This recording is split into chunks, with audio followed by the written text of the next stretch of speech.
Amadou Hampâté-Bâ, conte initiatique Peul, généalogie mythique de Njedo Dewal, d'après la cosmogonie du Mandé. Avant la création du monde, avant le commencement de toute chose, il n'y avait rien, sinon un être. Cet être était un vide, sans nom et sans limite, mais c'était un vide vivant, couvant potentiellement en lui la somme de toutes les existences possibles. Le temps infini, intemporel, était la demeure de cet être un. Il se dota de 2 yeux, il les ferma, la nuit fut engendrée. Il les rouvrit, il en naquit le jour. La nuit s'incarna dans Léou, la lune. Le jour s'incarna dans Nangé, le soleil. Le soleil épousa la lune. Ils procréèrent Dumuna, le temps temporel divin. Dumuna demanda au temps infini par quel nom il devait l'invoquer. Celui-ci répondit : « Appelle-moi Géno, l'Éternel. » Géno voulut être connu. Il voulut avoir un interlocuteur. Alors il créa un œuf merveilleux, comportant 9 divisions, et y introduisit les 9 états fondamentaux de l'existence. Puis il confia l'œuf au temps temporel Dumuna. « Couve-le avec patience, lui dit-il, et il en sortira ce qui en sortira. » Dumuna couva l'œuf merveilleux et le nomma Bochondé. Quand cet œuf cosmique vint à éclore, il donna naissance à 20 êtres fabuleux qui constituaient la totalité de l'univers visible et invisible, la totalité des forces existantes et de toutes les connaissances possibles. Mais, hélas, aucune de ces 20 premières créatures fabuleuses ne se révéla apte à devenir l'interlocuteur que Géno avait désiré pour lui-même. Alors, il préleva une parcelle sur chacune des 20 créatures existantes. Il les mélangea, puis, soufflant dans ce mélange, une étincelle de son propre souffle igné, il créa un nouvel être, Nédo, l'homme. Synthèse de tous les éléments de l'univers, les supérieurs comme les inférieurs, réceptacle par excellence de la force suprême, en même temps que confluent de toutes les forces existantes, bonnes ou mauvaises, Nédo, l'homme primordial, reçut en héritage une parcelle de la puissance créatrice divine, le don de l'esprit et la parole. Géno enseigna à Nédo, son interlocuteur, les lois d'après lesquelles tous les éléments du cosmos furent formés et continuent d'exister. Il l'instaura gardien et gérant de son univers et le chargea de veiller au maintien de l'harmonie universelle. C'est pourquoi il est lourd d'être Nédo. Initié par son créateur, Nédo transmit plus tard à sa descendance la somme totale de ses connaissances. Ce fut le début de la grande chaîne de transmission orale initiatique. Nédo, l'homme primordial, engendra Kikala, le premier homme terrestre dont l'épouse fut Nagara. Kikala engendra Abana Koel. Chacun pour soi. Chacun pour soi engendra Chili, fourche de la route.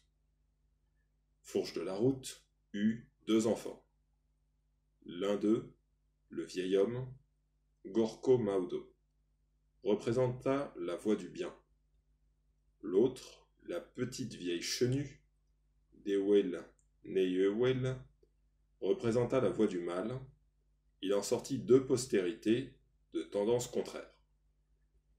Le vieil homme engendra Nédo Maudo, l'homme digne de considération, qui lui-même mit au monde 4 enfants. Grande Audition, grande vision, grand parler et grand agir. Sa sœur, la petite vieille chenue, engendra elle aussi 4 enfants.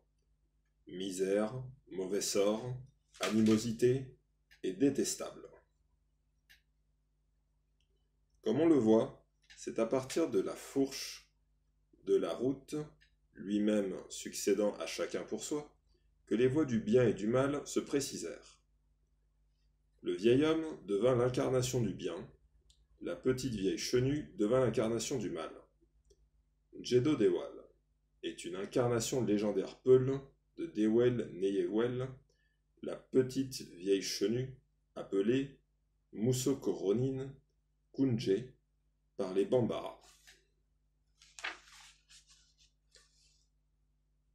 Jeddo Dewal, mère de la calamité. Conte, conte, je veux conter un conte. Laissez-moi me coucher sur le dos et faire pantal. Plonger dans la parole et y nager à grandes brassées. J'y nagerai et mes pieds battant l'eau feront puntu panta. Ce que je m'en vais dire est plus merveilleux qu'un songe. Pourtant, ce ne sont pas des balivernes. C'est la langue qui fait éclater la parole. Ce n'est pas la ruse qui actionne ma langue, elle teinte plus clairement que la cloche royale. Elle montre la route mieux qu'un guide avisé. Ma parole intéressera tous les doués d'intelligence, tous ceux qui méditent et réfléchissent. Ce conte est un conte mâle. À l'écouter parfois, certains en attrapent la fièvre. C'est notre grand-père, Bui Toring, qui, le premier, le fit conter par un crâne à son premier fils, Eléré. Et cela durant 7 semaines. Voici comment il procéda. Bui Toring se saisit de son bâton de berger, taillé dans l'arbre sacré Nelbi. Ce n'était certes pas un bâton ordinaire. Il existe 3 sortes de Nelbi. Le Nelbi de terre ferme, le Nelbi des eaux, et enfin, le Nelbi de nulle part, qui ne pousse ni sur la terre, ni dans les eaux. Ce Nelbi mystérieux n'a besoin pour produire ni d'eau, ni d'humus. Que l'hivernage soit bon ou mauvais, il fructifie. Celui qui tient dans sa main un bâton tiré de ce bois miraculeux prédit l'avenir sans erreur. Dans les branches vertes du Nelbi de nulle part coule une sève de feu. C'est l'une de ces branches que Guéno coupa le premier bâton. C'est de l'une de ces branches que Guéno coupa le premier bâton de berger qu'il donna à Kikala, le premier homme. C'est ce bâton même qui fut transmis de père en fils jusqu'à Bui Toring. Ce dernier se saisit donc de ce bâton miraculeux, issu d'un arbre non moins miraculeux, pour tracer sur le sol la figure d'un hexagramme ou étoile à 6 branches. Puis, il apporta un crâne humain, qui avait également été transmis jusqu'à lui de père en fils, et le plaça dans le case nombril de l'hexagramme, prenant place dans cette case avec son fils, il incanta le crâne et celui-ci se mit à parler. Durant 7 semaines, Bui Toring et son fils écoutèrent le dire du crâne, prenant place chaque semaine dans une case différente. C'est ce dire qui fut retenu et conservé dans les mémoires. Bui Toring en fit un conte que Eléré recueillit et récita afin de le transmettre à sa postérité. C'est ce récit, venu du fond des âges, qu'à mon tour je vais dérouler pour vous. Ohé, écoutez-moi. Je m'en vais vous conter ce que contèrent Bui Toring et Eléré. Je le ferai non en mergie, au rythme cadencé, mais en fulfuld, maudé, le grand parler peul. Pardonnez-moi si je me trompe, si j'en oublie, ou si j'en saute, ou si ma langue devient distraite. Pour tout dévideur, il faut bien qu'un jour son fil s'embrouille. Quand ses fils s'en mêlent, quand ses fils s'en mêlent, il les coupe et les noue à nouveau.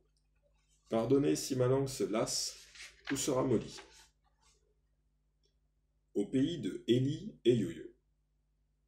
Le paradis perdu. L'histoire se passe dans le Wallo, au pays mythique de Élie et Yo-Yo, où l'on ignorait ce qu'était passer une nuit sans souper. En ce pays, rien ne manquait. Fortune, bétail ou céréales, tout s'y trouvait en abondance. On n'y connaissait aucun souci. La mort y était rare, la progéniture nombreuse, la maladie inconnue. Tout le monde était en bonne santé, même les vieillards à la tête chenue conservaient leur vigueur, ils ignoraient la fièvre, la toux et la décrépitude. Le cheptel, lui aussi, ignorait la maladie. Point de diarrhées épuisantes, point de maux de poumons, point de mouches piquantes. Dans les champs, les acridiens ne dévastaient point les récoltes. En ce pays béni, où la mort était rare et les connaisseurs nombreux, la pauvreté était chose inconnue. Celui qui ne possédait que 2 troupeaux inspirait la pitié, on le disait miséreux. À Élie et Yo-Yo, seules les sauterelles venaient glaner les champs après la récolte. Tel était le pays où les peuls vivaient riches et heureux. À l'horizon se profilaient des crêtes de montagne dont les courbes s'enchaînaient et se chevauchaient harmonieusement. Les vallées inondables regorgeaient de grandes mares poissonneuses, couvertes de nénuphars, aux fleurs épanouies, aux graines aussi nombreuses que des grains de mil, et aux baies succulentes, si douces qu'elles n'écorchaient point les gencives. Dans la haute brousse, les biches, gracieuses, et les grands buffles, majestueux, vivaient en paix, car on n'y connaissait point de fauves, et les cités n'abritaient point de chasseurs. Le pays était tant aimé de Guéno que si la lune boudeuse abandonnait son logis, disant « Je n'y reviendrai pas », des étoiles brillantes apparaissaient, trouant le ciel à la façon d'un couscoussier, afin d'illuminer l'espace et les logis des hommes. Dans le Wallo, les puissants fromagers côtoyaient les larges baobabs, comme pour regarder ensemble les grands caïlcédras, étendre leurs branches volumineuses, dont on tirait un bois d'œuvre précieux. Les plaines fertiles y étaient aussi vastes que l'espace céleste. On ne pouvait dénombrer les rivières et les cours d'eau qui arrosaient la terre en ondulant. Ici, des bancs de sable dévalaient jusqu'au fleuve comme pour s'y nettoyer. Là, des collines boisées, peuplées de myriades d'oiseaux, venaient plonger leurs pieds dans les eaux comme pour se laver les jambes jusqu'aux genoux. Leur doux vallonnement épousait les méandres des rivières, semblant accompagner les vagues jusqu'à leur domicile nuptial. La nature ayant horreur de l'uniformité, parfois des barrages de pierre paraissaient vouloir empêcher les cours d'eau de poursuivre leur chemin vers leur destination finale. Le grand lac salé. Mais l'eau, cet élément mer sans âme, est l'incarnation même de la patience et de la force. Quand un obstacle lui barre le chemin, elle s'élève d'abord sans se presser jusqu'à le recouvrir. Puis elle bondit, dispersant un nuage de gouttelettes, au point de faire croire à la venue du Ngatamar. La première tornade de l'année. Une partie de ce nuage d'eau s'évapore en fumée, mais une fumée qui ne bouche pas les narines et n'empêche point de respirer. Le reste se rassemble en contrebas, formant à nouveau une belle bande blanche qui reprend sa route et roule vers son but, grignotant ses berges et excavant son lit pour augmenter son envergure.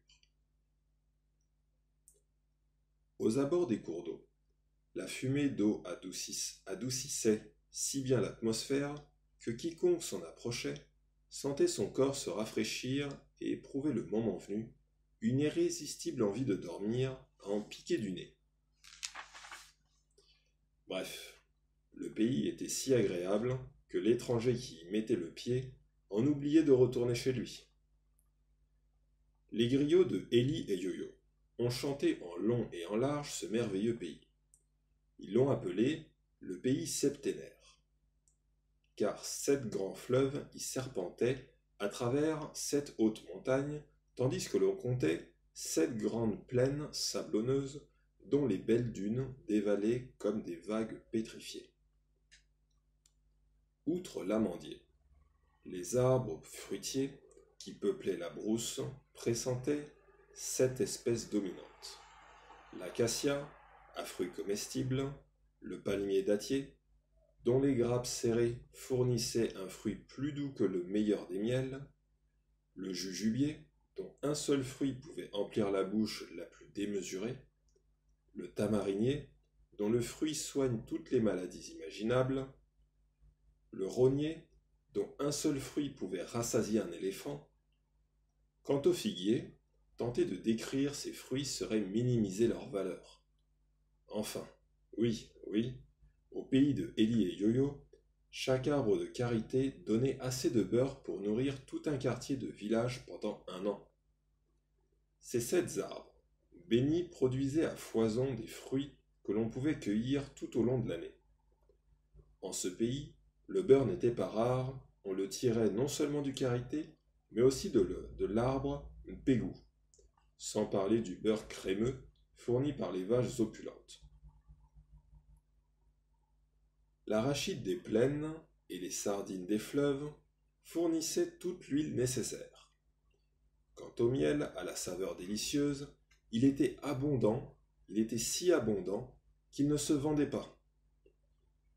Dans les lougans de famille ou dans les petits lougans individuels, on récoltait des citrouilles et du maïs, de grosses courges, des pastèques douces et des haricots à gros grains délicieux.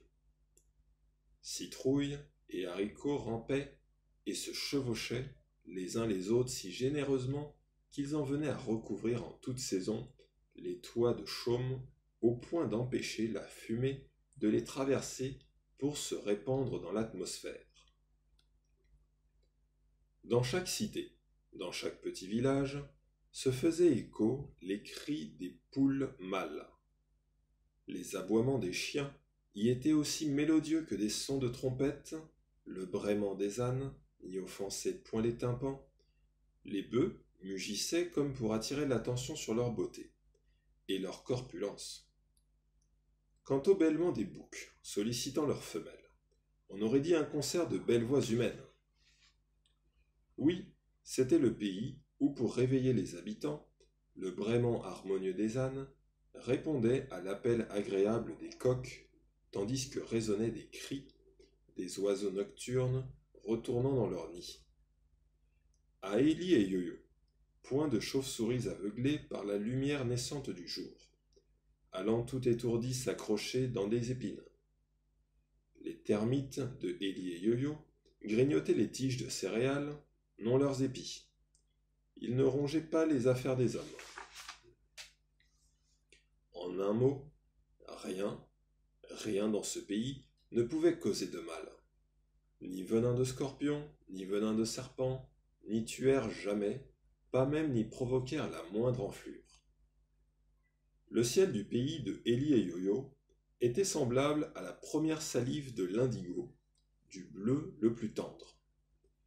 La brise y était douce, le cheval magnifique, et la fille bien belle. Le voyageur y découvrait, au fil de ses randonnées, des demeures dont chacune était plus agréable que la précédente. Guénot y faisait pleuvoir abondamment, mais les pluies n'y gâtaient ni les récoltes, ni le fourrage qui y poussait dru. Les tornades ne provoquaient pas de coups de tonnerre. Jamais la foudre n'y avait gâté quoi que ce soit. Elle n'avait pas brûlé l'arbre, encore moins incendié la maison. En ce pays, tout mal était inconnu. Koulou diam, Mageno. Gloire à toi, éternel. Ta grâce était largement répandue sur cette terre, qui n'était pas une terre de petite importance. C'est le prophète Salomon lui-même, dit-on, dont l'épouse Balkis, la reine de Saba, est considérée comme la tante des Peuls, qui traça les plans de Élie et Yo-Yo. Les génies qui l'avaient asservi y accomplirent maintes merveilles, et leur travail, certes, ne fut pas petit.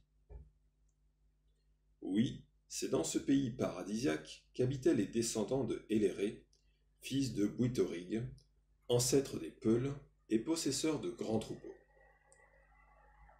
Les Silatigis, qui ont beaucoup observé, étudié et compris, ne sont pas tous d'accord sur le lieu où se trouvait le pays de Élie et Yo-Yo. D'aucuns l'ont situé à l'est de la mer Rouge, dans le pays de notre tante Balkis, la reine de Saba. D'autres affirmèrent qu'il se trouvait à l'ouest de la mer Rouge, entre le pays des Abassis, Éthiopie, et le pays du pharaon roi de Misra, Égypte. Ce conte n'a pas pour but d'établir la véracité ou la fausseté de ces paroles. De toute façon, 1000 et 1000 personnages diraient-elles que le mensonge est vérité, le mensonge restera le mensonge. 1000 et 1000 diraient-elles que la vérité est mensonge, la vérité restera la vérité. Ce conte fut conté pour instruire les Peuls, afin qu'ils n'oublient pas les événements lointains qui ont causé la ruine de leurs ancêtres, leur émigration et leur dispersion à travers les contrées, afin qu'ils connaissent leur pays d'origine en ce monde, même s'ils ne peuvent le situer dans l'espace, afin qu'ils sachent pourquoi on les a repoussés, pourquoi ils errent en tout lieu et sont devenus de perpétuels campants des campeurs, des honnis que l'on installe en bordure des villages, mais des honnis qui ont vite fait de frapper de leurs lances ceux qui les dédaignent, de réduire en esclavage ceux qui les offensent, et de stupéfier les princes qui les méprisent.